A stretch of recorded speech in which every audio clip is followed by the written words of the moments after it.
Welcome, welcome everybody to this probably the most important dialogue with the most important regional player of the MENA region. It is a pleasure to introduce to you the Foreign Affairs Minister of Turkey, Mevlüt Çavuşoğlu. Good afternoon, Minister, and it's a pleasure having you here. Good afternoon, it's my pleasure. Well, there will be many questions because, I mean, there are many issues that link and divide. So it will be a very interesting panel. I would like to start giving you the floor. If you could outline us what are Turkey's, the outlook of Turkey is the most important pivotal regional power in the Mediterranean area at the moment, is reaching out also to the Caucasus area, and we'll talk about that later. There have been many differences in the past and even right now with Europe. I mean, the last incident happened 2-3 days ago at NATO, but we'll talk about that afterwards. So I wanted to ask you, everybody wants a positive and stable partnership. That is, in the words of everybody, Europe, Turkey. But Europeans, at times, they express worries about Turkey's assertiveness. Assertiveness that you see also with boots on the ground from Azerbaijan to Libya. Now, how would you want this relationship to take shape, and what is your goal, and how far will you stretch your country's assertiveness? Please. Thank you very much. It is a pleasure to take part in the Med Dialogue. Thank you very much for this opportunity. The pandemic has changed our lives in many ways. Yesterday, I attended the TRT World Forum where we discussed the impact of the pandemic on diplomacy and foreign policy. But even before the pandemic, the world was not a rose garden. The pandemic only made things worse. When the pandemic broke out, we laid out the needs and took initiatives. So we underlined that the only way out of this crisis is to act together, leaving no one behind. And we call for transparent and equitable access to essential medical supplies and the vaccines at the G20, MIGDA, OIC, Turkey Council, and the United Nations. And we extended a helping hand to 156 countries and 11 international institutions worldwide. And we became the largest global supplier of medical assistance. Our cooperation with many of our Mediterranean neighbors was exemplary. During the hardest day of the pandemic, I remember being constantly on the phone with my colleagues from Italy, Spain, Malta, for example. Together, we have shown how true cooperation in the Mediterranean can make a difference. This is the very spirit we want to see in all matters around the common home, including the matters that you have also mentioned in your opening remarks. I know that you have many questions about Turkish foreign policy, its activism in various regions and issues. Maybe we can discuss these issues in the question and answer session. Given the very name of this platform, I will first focus on the recent developments in the ISPi. Currently, everyone loses around the Mediterranean. Only a few years ago, large hydrocarbon resources were discovered in the region. Many of us thought that this is an opportunity for cooperation and prosperity for everyone. We wish for the resources in the East Mediterranean to be developed for the benefit of all, but some countries acted to the contrary. However, some states acted also greedy. In 2003, despite our objections, let me give you a little bit background information how we came to today. In 2003, the Greek Cypriots signed a delimitation agreement with Egypt, which violates both Turkey's continental shelf and the equal rights of the Turkish Cypriots on the island. In 2007, the Greek Cypriots signed another delimitation agreement with Lebanon, disregarding the rights of the Turkish Cypriots. In 2006 and 2007, the Greek Cypriots drew offshore blocks, licensed international oil companies, and conducted seismic survey activities. And in 2010, the Greek Cypriots signed another delimitation agreement with Israel, again disregarding our rights and also Lebanon's right. In 2011, Greek Cypriots started their drilling activities. In 2004, Greece announced international licensing in areas neighboring Libya, violating Libyan rights. The Greeks and Greek Cypriots then tried to form alliances seeking to isolate us and the Turkish Cypriots. In 2020, they led the ISPi gas forum, excluding the longest coastal state in the region, Turkey and Turkish Cypriots. How can that be? We kept calling for dialogue. The Turkish Cypriots proposal for equitable revenue sharing in 2011, 2012, and 2019 were rejected by the Greek Cypriots. We have been calling on continuing to exploratory talks with Greece since 2016. They still refused. We have made our warnings, but waited patiently for Greece to come around. Turkey and the Turkish Cypriots have made persistent calls to Greek Cypriots to cease offshore activities until a comprehensive settlement. Still, we waited until 2018 for our first drilling activities in the region. This development brought us to the signing of a maritime delimitation agreement with the UN-recognized legitimate government of Libya in 2019. Our survey ship Oruç Reis paused its survey activities twice, giving a chance to diplomacy. Thanks to Germany, Turkey, and Greece reached an agreement to resume the exploratory talks.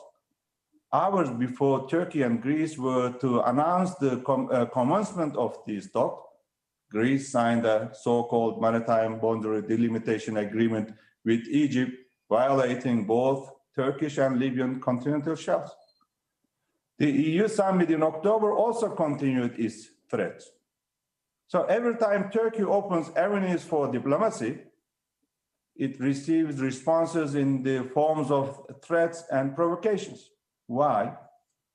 Because the Greek government believes that it can get away with this abusive strategy.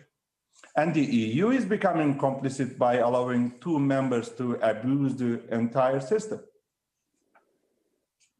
I grew up listening to the waves of the Mediterranean. I'm from Antalya, and I was born in Alanya. This is a city in the Antalya region. And the people of the Mediterranean are blessed with a mild, optimistic, and joyful character. So such greed is alien to our common Mediterranean spirit. I wrote an article in Greece directly addressing the Greek nation while Greek leaders were blaming Turkey in other third countries trying to get the support of the other countries. I directly addressed the Greek people. We can go the way of tension or rather the way of peace. Our preference is clear. Turkey's door remains wide open for dialogue. There is a way out. The Eastern Mediterranean Conference is a chance to establish a suitable environment for cooperation, and this is our proposal. And today in Brussels, EU Commission and my ambassador will have a meeting how to organize this meeting. They will discuss how to organize this. We can organize this meeting. And we made our proposal to the EU to establish an inclusive platform. So we expect the EU to change their game as well. Threatening Turkey and ignoring the rights of the Turkish Cypriots will not serve the interests of any EU, NATO, or Mediterranean nation. The EU leaders can encourage Greece and the Greek Cypriots to engage with Turkey and Turkish Cypriots instead. We also need EU members to couple their bilateral issues with Turkey from Turkey-EU relations. And the narrow interests of individual member states shouldn't be above EU interests. And such abuse of EU solidarity cannot be allowed to inflict direct and severe harm to NATO alliance. Ladies and gentlemen, Turkey is a... Minister, I'm sorry to interrupt you because we have got many questions, and you put your foot in immediately in one of the hottest topics, that disputed borders. Sorry for that, but I was told that I will be given 10 minutes for opening remarks, then question answers. That's why. Otherwise, I also prefer to have interactive dialogue with you, which also instead of making statements. No, it's fine because you put. Okay, let me stop. Let me stop here, and please feel free to put your questions. Well, now I want to introduce also Karnitschnig, sorry, excuse my pronunciation, from Berlin, from Politico. Matthew, yeah. Oh, sure. Matthew's much easier. Matthew doesn't mind. And so Berlin, I mean, you, of course, I mean, Germany is another player, and there are various issues open also with that. You focused on one of the biggest divides with Europe, meaning the disputed borders, because you talk about Turkish Cypriot, and as you know, I mean, that is a country that only Turkey recognizes at the moment. We are talking about disputed maritime borders, which is a big issue. And I take note. Only Turkey recognizes what? Can you repeat it again, please? No, that Turkey recognizes the Turkish Republic of Cyprus. And recognizing the state is a political decision, and the rights of the people on the islands are totally different things. So you cannot recognize the state, but you cannot ignore the rights of the people or two communities on the island. We don't recognize for instance, the Greek Cypriot administration over there, but we don't ignore them, and they have also rights. What we need is equitable revenue sharing. So I would need, I mean, that both parts come to a mutual recognition. I mean, that's all what, I mean, and you are the most experienced politician, diplomat that Turkey has. I mean, you are foreign minister since over 5 years. So you, of course, know these things inside out. I would leave the floor now to my colleague, Matthew, and then we'll come back with question and answer. And again, thank you so much for your time, because it is wonderful that you give us this time and answering questions. That is, I mean, I'm always pleased when politicians do that, because that means that democracy is very strong. Matthew. Thank you very much, Maria. And again, thank you, Minister, for joining us today. I would like to start by asking about another player in the region, another major player, which is Iran. The incoming Biden administration has said that it would like to renew the JCPOA, the Iran nuclear deal, as it's commonly known.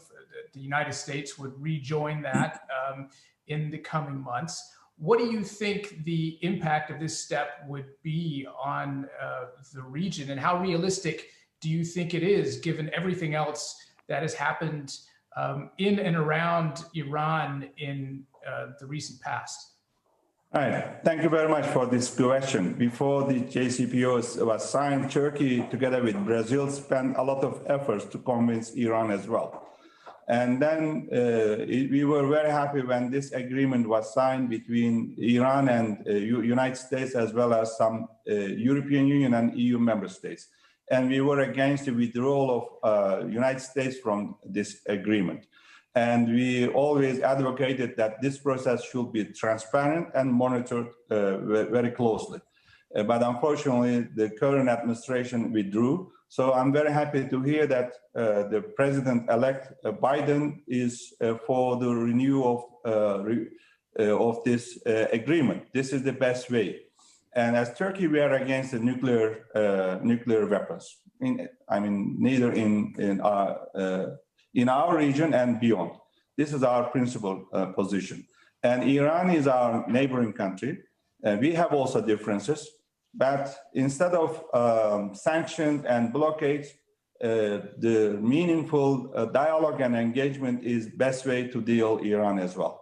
And Iranian people are suffering a lot because of pandemic, as well as our people and the people of the other countries, nations. Therefore, such sanctions also actually deepen the suffering of Iranian people, and they don't deserve this. So best way is more engagement and meaningful dialogue. And we are happy to hear this statement from the United States President-elect. Just a quick follow-up on that. You mentioned the current administration, and Turkey's relationship with the current administration has been, pretty rocky. What do you expect from the Biden administration? Do you think that the relationship between the U.S. and Turkey will change during the Biden years? A lot of observers say that it won't, that Biden's policy towards Turkey will probably be quite similar to what we've seen from President Trump. How do you see that in Ankara? Well, some of the problems that we are still having started during the previous administration, during the Obama administration. For instance, they started supporting PKK, YPG terrorists in Syria during Obama administration, and the current administration continued this support. And the FETÖ issue, the leader of this terrorist organization, FETÖ is still in the United States, and they haven't actually met our request. And we have the S-400 issue also started during the previous administration. President Erdogan and President Trump have had very good dialogue, sincere, candid relations and dialogue. And we discuss all these issues, but unfortunately the problems are still there. And from the beginning, as I said, also for European Union, threat of sanctions or language cannot resolve the issues. For instance, we propose United States to establish a working group under the umbrella of NATO, and NATO supported this idea to examine their claims or concerns with regards to S-400. Unfortunately, they rejected this proposal. They refused.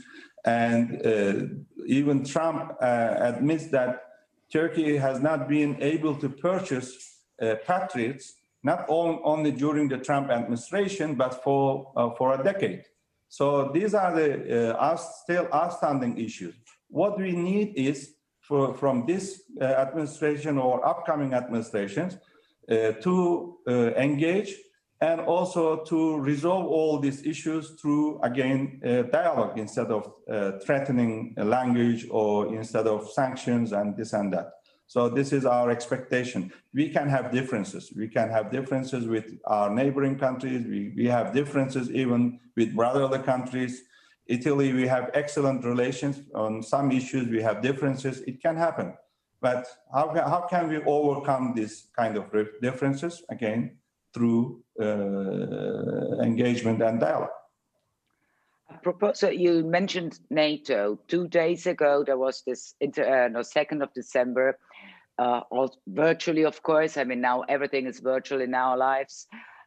You met with the NATO, you had a NATO meeting, and Pompeo had some very harsh words towards Turkey. It told Turkey to behave like an ally. In question is your defense partnership with Russia, together with being member of NATO. So, and probably he is also, there are other issues that are dividing. And now, how do you propose to come to let's say, a better relationship? Because in NATO itself, you are one of the very geostrategically most important partners, and you know that. You know as well that probably you can take advantage of the position of your country. But of course, Americans, but even Europeans will be putting into question your alliance because of the defense partnership with Russia. So how do you respond to that? Because in that sense, Biden's administration is probably not going to change. Right. Well, it was a closed-door meeting and confidential meeting, so I cannot quote neither from Secretary Pompeo or from myself. but I just outlined the differences between two countries and the outstanding issues. Therefore, talking is fine, and we don't agree on everything. That is true, but nobody has right to question Turkey's NATO membership. Turkey is one of the strongest ally of NATO, and Turkey is in the top 5 contributor country to NATO missions, activities, and the budget. So with regards to Russia, many other countries, NATO allies also have good relations. For instance, Italy. This is what we discussed with my Italian counterparts, our Italian counterparts as well. We don't have defense partnerships like you do. How about Greece? Greece has 300 system, and 3 more NATO countries, NATO allies also have a Russian system. So United States claim that it's a threat to NATO system, and we are confident that it will not be. So it will be fully under the control of Turkey. But while questioning Turkey for purchasing S-400, as I said previously, nobody is reminding the United States and the other NATO allies why they didn't sell air defense systems to Turkey for more than 10 years, and why they withdrew their Patriot systems and the SAMTI, Italy recently. We are very grateful to Italy and Spain. They actually continued having the system in Turkey for many, many years. But when Turkey needed them most, United States, Germany, and the Netherlands withdrew their Patriot batteries. Nobody is questioning that. So when an ally needs the support, or particularly such kind of systems, this is the main aim of the establishment of NATO. Many allies didn't meet the request of Turkey. Why this is not questioned that only Turkey had, it was not a choice for us. It was a necessity. We had to purchase from Russia because we couldn't purchase from our NATO allies. So this should be a question, not Turkey. And why do you think that they didn't, why do you think that they had second thoughts in making you purchase it? Or could it be that they probably didn't trust the allegiance that Turkey would offer? They had questions about, your alliance, or why do you think? Sorry, I couldn't get your question. And why do you think? I think this question should be asked them, not me. So you should ask why they didn't sell these systems to NATO ally. Well, you know, there are many differences that periodically divide. These differences are raised recently in last 1 year. 10 years ago, 5 years ago, 4 years ago, 3 years ago, have you heard any such kind of complaints or any, any comments from other NATO allies that we had differences? No. Did we have any differences like 3, 4 years ago, 5 years ago, 10 years ago? No. No, the big differences were mostly regarding human rights and, the migration and human rights violations. Those were the Madam Moderator, what is the relation between the defense system and those issues that you have been raising? This is the issue that we have been talking with European Union, Council of Europe. We have commitments. EU has also commitments, and we are talking about NATO. And no such ally didn't tell Turkey that they didn't want to sell this system because of this and that, the issues that you mentioned. This is really I was not absurd, mentioning this. I was not mentioning this regarding to NATO, but regarding relationships with Europe. And as you know, you are the most experienced foreign minister that we have here. And so you know very well that relationships between countries compromise a variety of subjects. Right. How about the authoritarian policies of the current French administration? Have you heard any comment from from European Union? No, because I would actually like to come to that question because I think it's also a. Let me clarify. Let me answer the question first, and you can come. And let me just ask you. She made a comment. Let me just ask you the question just to set it up, because everybody might not be aware of the background. And I think that the tension in particular between Turkey and France, but also between Turkey and Austria has intensified, let's say, in recent weeks after the terrorist attacks that we've seen there and the reaction of governments there to crack down on what they call political Islam. And a lot of it seems to be directed in the direction of Turkey itself and of President Erdogan.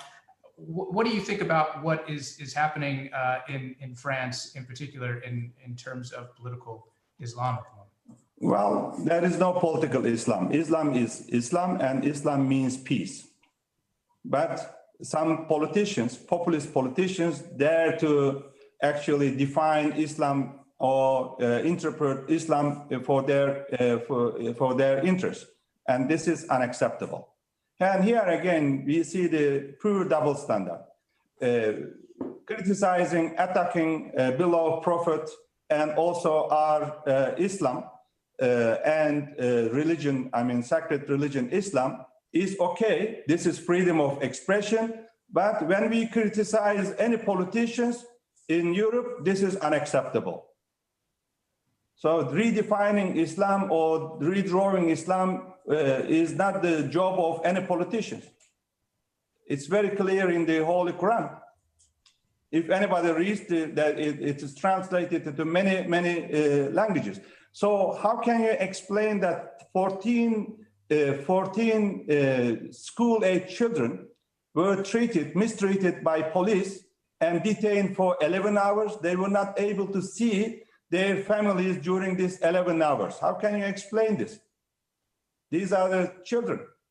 And why? Because they didn't join the criticism of one teacher, the attack of one teacher towards Islam and our religion, to Islam and the Muslims. You are referring to the teacher. Normally we don't have any bilateral issue with France. With France, we don't have any bilateral issue. But do you understand why this is such... They are one-sided. Do you understand why this is... Syria, they are also supporting PKK. Do I have any bilateral problem with Austria? No.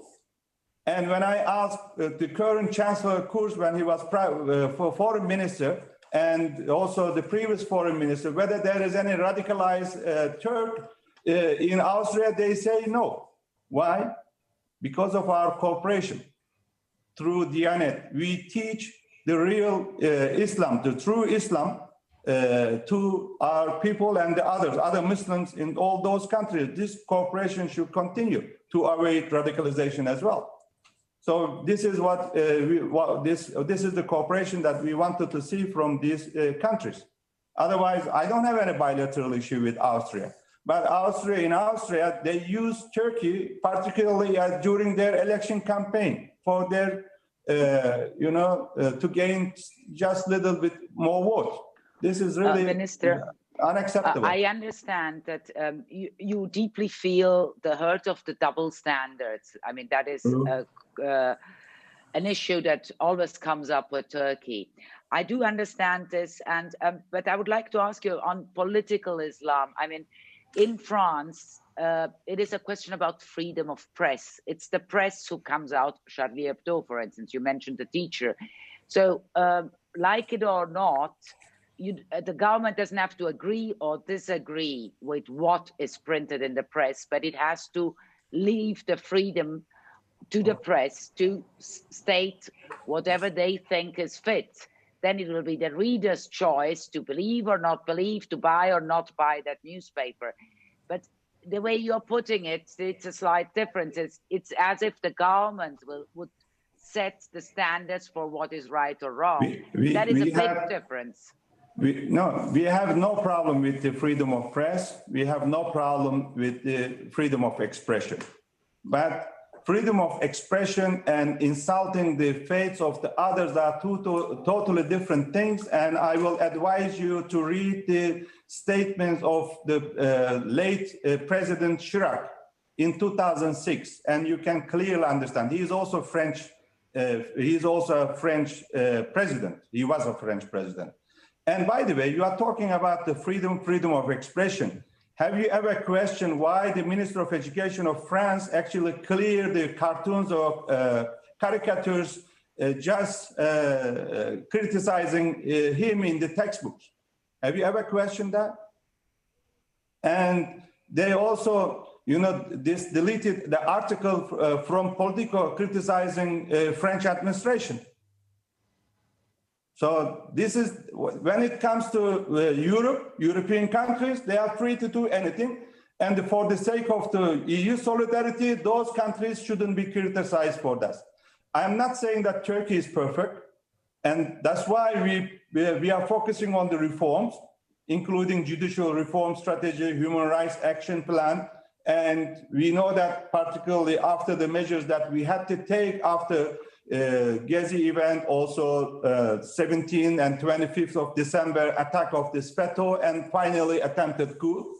We had to take measures, security measures, and now we pay attention to reforms, and reform is an ongoing process. And we are not saying that we are perfect.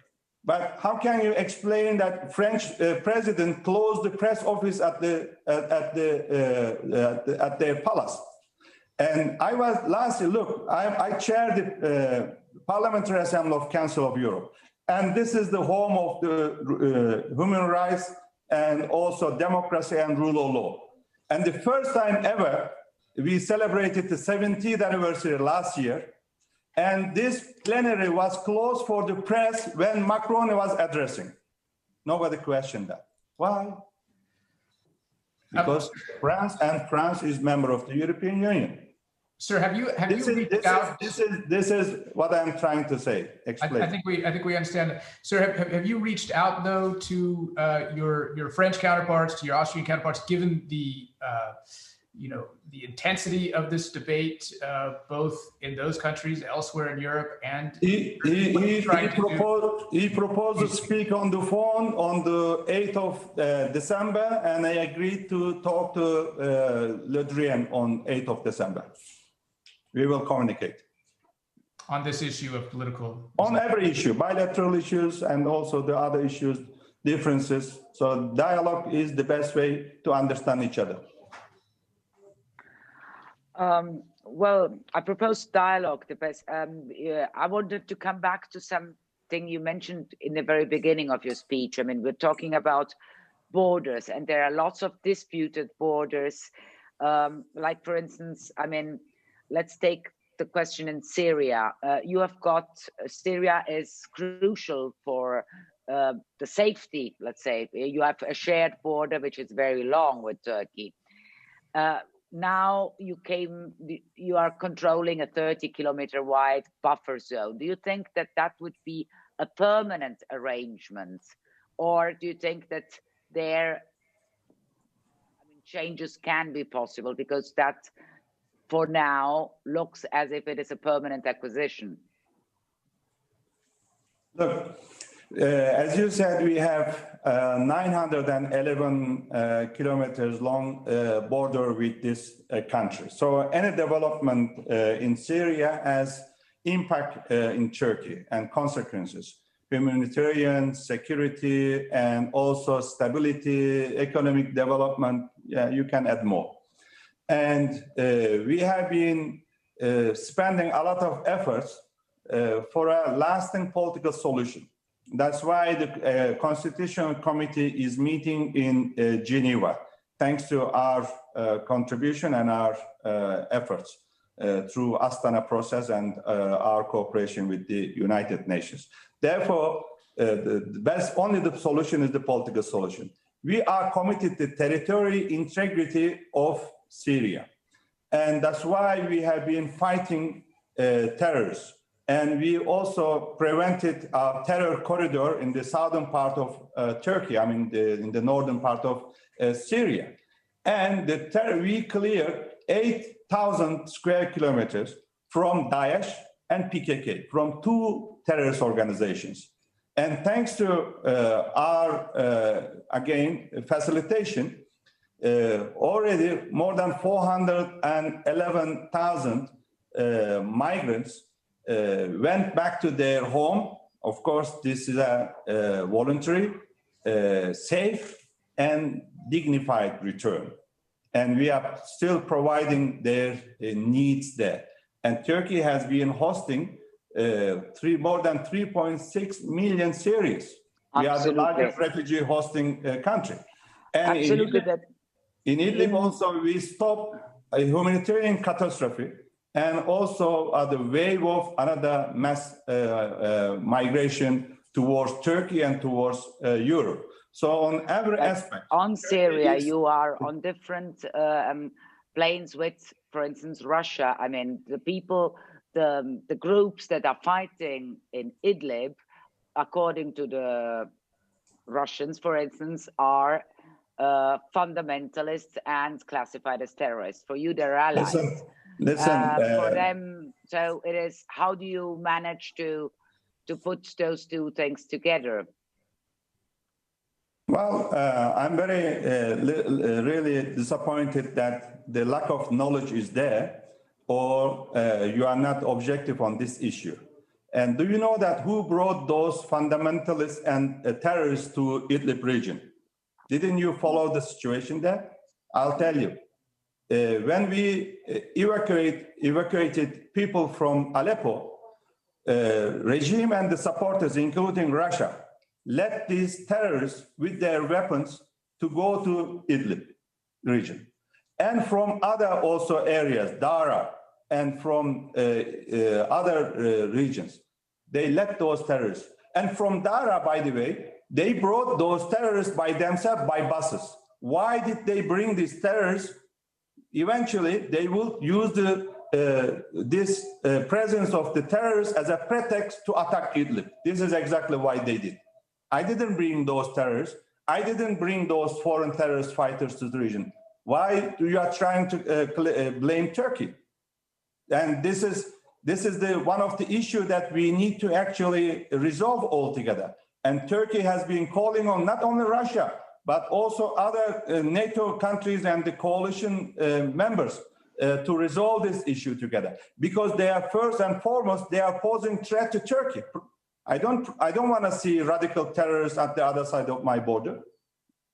And we lost so many people because of these Daesh attacks and PKK attacks, terrorist attacks. And we have captured more than 8,000 foreign terrorist fighters and deported to their source countries. And we prevented almost 100,000 people to enter Turkey. They were aiming to go to Syria to join this terrorist organization, Daesh or PKK. Same, they are both different ideologies, but same terrorist organizations. So Turkey is against any kind of terrorism and radicalization. And this is the issue that have been there since the problem has started. But those terrorists and radicals are sent or brought by the regime and its supporters purposely to Idlib region. And we should solve this problem. We should actually find a lasting solution. But it cannot be a pretext or excuse to attack civilians and the local people indiscriminately. So we need a right strategy to clear terrorism and radicalization from this region and from all over Syria. Sir, as you mentioned, I think I have to go. I was given 30 minutes. Okay. Sorry, just one quick question. But I was because I have to speak at another video conference on. This is a side event of the OEC on Crimea. Okay. I just wanted to ask one final quick question to you on the refugee situation. As you mentioned, Turkey has taken in 3.6 million refugees, which is far more than any other country, let alone region, has taken in. What would you say is the outlook for refugees coming into Turkey from the region in the near-term future? Well, we have more than 4 million refugees. 3.6 million around of them from Syria, but we have refugees from Afghanistan, from Pakistan, from regional countries as well. So this is a huge burden on our shoulder. This is a common problem of Turkey and Europe. I mean, we are part of Europe, and then this is our common problem. So common problem needs common solutions. And we signed an agreement, or we had a joint statement with European Union in 2016, 18 March statement, you know this. And since then, Turkey honored its obligations. But unfortunately, if you look at this statement, you can easily see that EU hasn't met its obligations. Therefore, we are working with the European Union to review this agreement. So this is not only the problem of Turkey, not only the problem of the region, but due to this pandemic also, we are expecting, I mean, this is the estimation of the experts, that more than 100 million people, 100 million people will be mobilized in the upcoming years. So it will continue being one of the common challenge for the entire world. Minister, I know you have got another meeting, even though I thank you very, very much for your time and your openness, which is, it is great. And I really do appreciate it. I think everybody did. Taking questions, taking not easy questions, only very strong leaders can do that. So that has been a great pleasure. And now I know you have got other important meetings. Thank you very much. And I really do hope to have a chance to meet you again. As a Mediterranean, I am a mild person, but I like challenge at the same time. So challenging question. We can only improve through challenges. I share that, and I thank you very much. Thank you very much. Bye-bye. Bye-bye.